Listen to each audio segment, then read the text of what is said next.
What it do? You know who it is. It's your boy Skweezy Jib, and today I'm gonna teach you how to draw a dinosaur. So my friend Crazy Jose says that I draw some of the best dinosaurs he's ever seen in his life, and so I want to help y'all and teach y'all how to draw a dinosaur too. And don't get it twisted, dog. You don't even have to be a professional drawist or nothing. Just follow my steps, and you will be drawing a sick dinosaur too. So the first thing you need to do is figure out what kind of dinosaur you want to draw.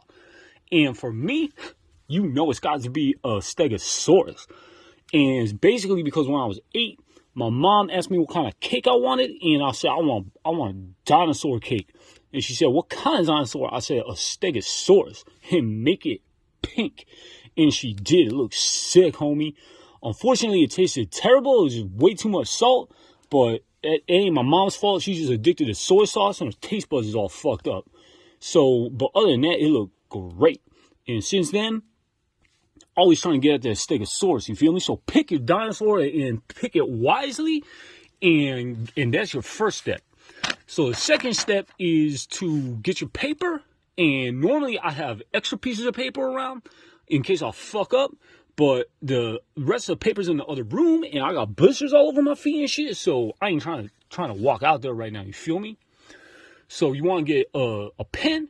This is a Bic, a round stick, class M. But you know, you don't have to get that fancy. You can pick whatever kind of pen you want. And so this one for me is a ballpoint. And just to make sure that it's working right, I usually get up in the corner and just do a couple of scribbles to make sure the ball is rotating. You feel me? So here's where we're gonna start, dog. And I apologize that I'm cramming in here. Generally, like, you want to get, like, you know, a place where you got, like, extra room and shit and to move around. Because, like, I don't know about y'all, but when I start drawing, my arm starts, like, flipping around like a flamingo, dog. So you got to make sure you got, like, an extra space. Like, for me, I got, like, this shit. But this spot right here is all open for my drawings. I just got to make sure I don't start elbowing shit. You feel me? So we're going to take this paper and go ahead and start drawing. So the first thing I like to start off with is the snout. And so I'm going to turn it sideways like this. And so for the snout, I'm going to start at the top and just kind of like loop around like this. And that's a snout. And so like some pictures of the stegosaurus, they got a beak. So I'm going to go ahead and put that beak on there too.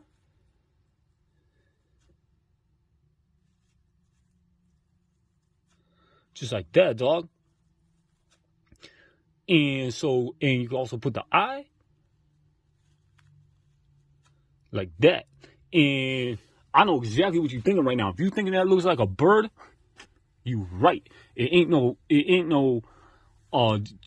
coincidence that dinosaurs evolved into birds, and that's the reason why it's starting to look like a bird, because that's basically where they came from, was the dinosaurs. I don't know how they got so small, but that's that. So next, I can't remember exactly if the stegosaurus got an ear or not, but I know for a fact that he got them plates. So we're doing them plates, you feel me? It's like diamonds on his back. That's how you know he's the swagged out dinosaur of them all, because he got them diamonds on his back, you feel me? So we're going to put them diamond plates.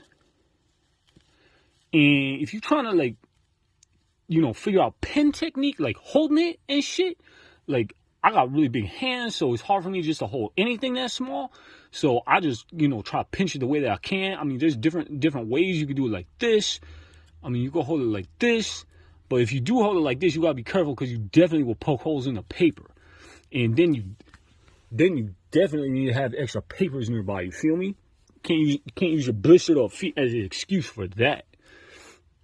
So we gonna just keep going like this, and make sure that when you doing extending it back like that, you gotta get past. Like, if I was drawing a diamond right here, it will overlap, and that just don't even work in nature, dogs. You gotta make sure you draw the back far enough where you can draw a diamond and not overlap. So currently we got 4 diamonds. I think I might just have one more little diamond over here. And also, you can hear that. That's the sound of the paper almost ripping. So you don't, definitely, if you hear that sound, you want to push less so you don't poke straight through the carpet. All right, so we're going to finish that little diamond there and check that out. We already got like half of a stegosaurus. So then I like to do like a nice long tail that curls around like that. And of course, as we all know, the stegosaurus got them spikes. And it's kind of like the same technique as the diamond, but thinner and not diamond shape at all. So we're going to do to that one there and this one. And you can do as many or as few spikes as you want. I recommend somewhere in between 3 and 6. So I'm going to just stick with the 4 spikes like that. Now, if you want to get 3-dimensional and like make spikes coming off this way too, you definitely can. And so that's 1. And it don't have to be the exact same amount on that size, but you know, it's just a good number. Like 7 is a good number. So I'm gonna have 7 spikes.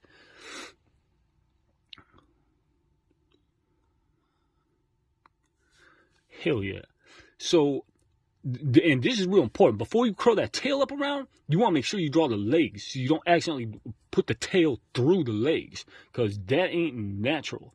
So we're going to come up here and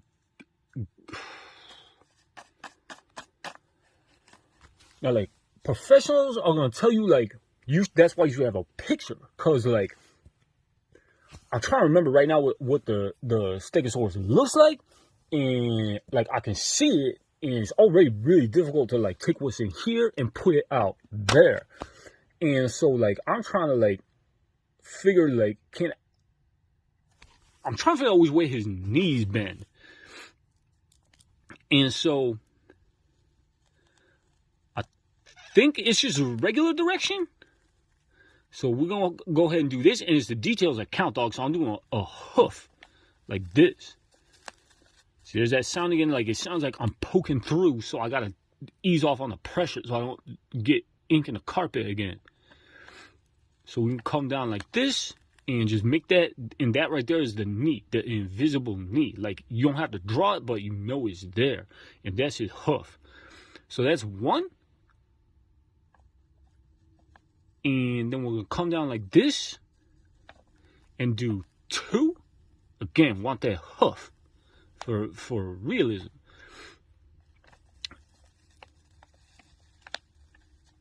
And so that's the 2 right there. And